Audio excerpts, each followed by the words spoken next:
Assalamualaikum warahmatullahi wabarakatuh. Perkenalkan, nama saya Intan Suryani, NIM 20410502018. Saya dari kelas Ekonomi Syariah 2, Fakultas Ekonomi dan Bisnis Islam. Di sini saya akan mempresentasikan 6 PPT. Ya, PPT yang pertama saya akan mempresentasikan tentang pengertian produksi dalam Islam. Pengertian produksi dalam Islam, di mana kegiatan manusia untuk menghasilkan barang dan jasa yang kemudian dimanfaatkan oleh konsumen, namun harus sesuai dengan syariat Islam, atau penyediaan barang dan jasa dengan memperlihatkan nilai keadilan dan kemaslahatan bagi masyarakat, contohnya perusahaan air.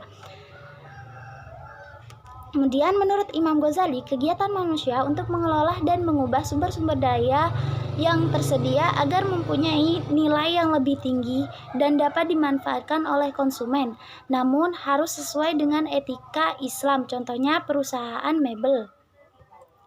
Kemudian menurut Kaf, kegiatan berbagai usaha manusia untuk memperbaiki nilai hanya kondisi fisik materialnya, tetapi juga moralitas sebagai sarana untuk mencapai tujuan hidup sebagaimana digariskan dalam agama, yaitu kebahagiaan dunia dan akhirat.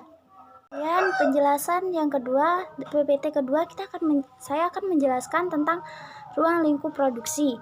Nah, ruang lingkup produksi meliputi 3 kegiatan, yaitu kegiatan produksi, proses produksi, dan faktor produksi. Kegiatan produksi. Yang pertama, kegiatan produksi adalah suatu kegiatan ekonomi untuk menghasilkan atau menambah nilai guna barang dan jasa untuk memenuhi kebutuhan manusia atau konsumen. Yang kedua, proses produksi. Proses produksi adalah merupakan suatu cara atau metode yang dilakukan produsen untuk menghasilkan atau menambah nilai guna barang atau jasa. Yang pertama ada nilai guna bentuk, nilai guna jasa, nilai guna tempat, nilai guna waktu, nilai guna milik. Dan yang ketiga, faktor-faktor produksi. Faktor-faktor produksi itu terdiri dari faktor produksi alam, faktor produksi tenaga kerja, faktor produksi modal, dan faktor produksi keahlian atau skill berdasarkan tingkat produksinya, yaitu faktor produksi tetap dan faktor produksi variabel. Kemudian yang ketiga, saya akan mempresentasikan tentang tujuan produksi dalam ekonomi Islam. Nah, tujuan seorang konsumen dalam mengonsumsi barang dan jasa dalam perspektif ekonomi Islam adalah mencari maslahah maksimum, dan produsen pun juga harus demikian. Dengan kata lain, tujuan kedua produksi adalah menyediakan barang dan jasa yang memberikan maslahah maksimum bagi konsumen. Nah, secara lebih spesifik, tujuan kegiatan produksi adalah meningkatkan kemaslahatan yang bisa diwujudkan dalam berbagai bentuk, diantaranya pemenuhan kebutuhan manusia pada tingkatan moderat. Yang kedua, menemukan kebutuhan masyarakat dan pemenuhannya. Yang ketiga, menyiapkan persediaan barang atau jasa di masa depan. Dan yang keempat, pemenuhan sarana bagi kegiatan sosial dan ibadah kepada Allah Subhanahu wa Ta'ala. Alasan yang keempat yaitu motivasi produsen dalam berproduksi. Motivasi produsen dalam berproduksi, yang pertama itu anggapan bahwa motivasi utama bagi produsen adalah mencari keuntungan material atau uang secara maksimal dalam ekonomi konvensional sangatlah dominan, meskipun kemungkinan juga masih terdapat motivasi lainnya. Nah, yang kedua, produsen adalah seorang profit seeker sekaligus profit maximizer, strategis, konsep, dan teknik berproduksi. Semuanya diarahkan untuk mencapai keuntungan maksimum baik dalam jangka pendek atau jangka panjang. Yang ketiga, isu penting yang kemudian berkembang menyertai motivasi produsen ini adalah masalah etika dan tanggung jawab sosial produsen. Yang keempat, motivasi produsen untuk memaksimumkan keuntungan seringkali merugikan pihak lain sekaligus dirinya sendiri. Dalam pandangan ekonomi Islam, motivasi produsen semestinya sejalan dengan tujuan produksi dan tujuan kehidupan produsen itu sendiri. Dengan demikian, produsen dalam pandangan ekonomi Islam adalah maslahah maximizer, mencari keuntungan melalui produksi dan kegiatan bisnis lain memang tidak dilarang sepanjang berada dalam bingkai tujuan dan hukum Islam. Yang pertama, keuntungan kerja dan tawakal. Keabsaha keuntungan.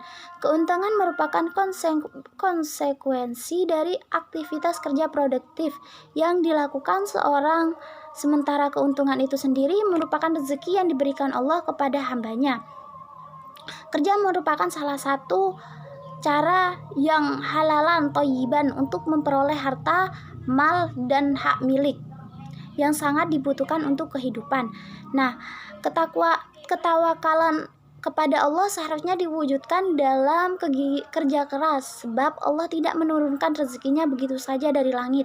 Kemudian seseorang tidak akan berubah jika manusia itu sendiri tidak berusaha untuk merubahnya sendiri. Nah, yang kedua, kegiatan produksi pada masa Rasulullah Shallallahu Alaihi Wasallam. Di antaranya berbagai industri tersebut terdapat 12 macam, yaitu yang menonjol, yaitu pembuatan senjata dan segala usaha dari besi. Yang kedua, perusahaan tenun menenun, dan yang ketiga, perusahaan kayu dan pembuatan bangunan. Yang keempat, perusahaan meriam dari kayu. Yang kelima, perusahaan perhiasan dan kosmetik. Yang keenam, arsitektur perumahan. Yang ketujuh, perusahaan alat timbangan. Yang kedelapan, pembuatan alat-alat berburu. Yang kesembilan, perusahaan perkapalan. Dan yang kesepuluh, pekerjaan kedokteran. Yang ke-11, usaha penerjemahan buku. Yang terakhir 12, usaha kesenian dan kebudayaan lainnya. Yang kelima tentang formulasi maslahah produsen. Yang pertama, maslahah terdiri dari dua komponen, yaitu manfaat dan non-fisik atau non-fisik, dan berkah. Yang kedua, rumusan maslahah yang menjadi perhatian produsen. Yang ketiga, adapun keuntungan merupakan selisih antara pendapatan total atau total revenue dengan pembiayaan total atau total cost. Yang keempat, pada dasarnya berkah akan diperoleh apabila produsen menerapkan prinsip dan nilai Islam dalam kegiatan produksinya. Untuk pendapatan berkah tersebut, berkah revenue dikurangi dengan biaya untuk mendapatkan berkah tersebut atau berkah cost. Yang kelima, maslahah bisa ditulis kembali menjadi M sama dengan TR dikurangi TC dikurangi BC. Yang terakhir yaitu tentang nilai-nilai Islam dalam produksi. Nah, nilai-nilai Islam yang relevan dengan produksi dikembangkan dari 3 nilai utama dalam ekonomi Islam, yaitu khalifah dan adil. Secara lebih rinci, nilai-nilai Islam dalam produksi meliputi yang pertama tentang berwawasan jangka panjang, yang kedua menepati janji dan kontrak, yang ketiga memenuhi takaran ketepatan, kelugasan, dan kebenaran, yang keempat berperan teguh pada kedisiplinan dan dinamis, yang kelima memuliakan prestasi atau produktivitas, yang keenam mendorong ukhuwat antar sesama pelaku ekonomi, yang ketujuh menghormati hak milik individu, yang kedelapan mengikuti syarat sah dan rukun akad, yang kesembilan adil dalam bertransaksi, 10 memiliki wawasan sosial, yang ke-11 membayar upah tepat waktu dan layak, yang terakhir yang ke-12 yaitu menghindari jenis dan proses produksi yang diharamkan dalam Islam. Sekian presentasi dari saya, kurang lebihnya mohon maaf. Wassalamualaikum warahmatullahi wabarakatuh.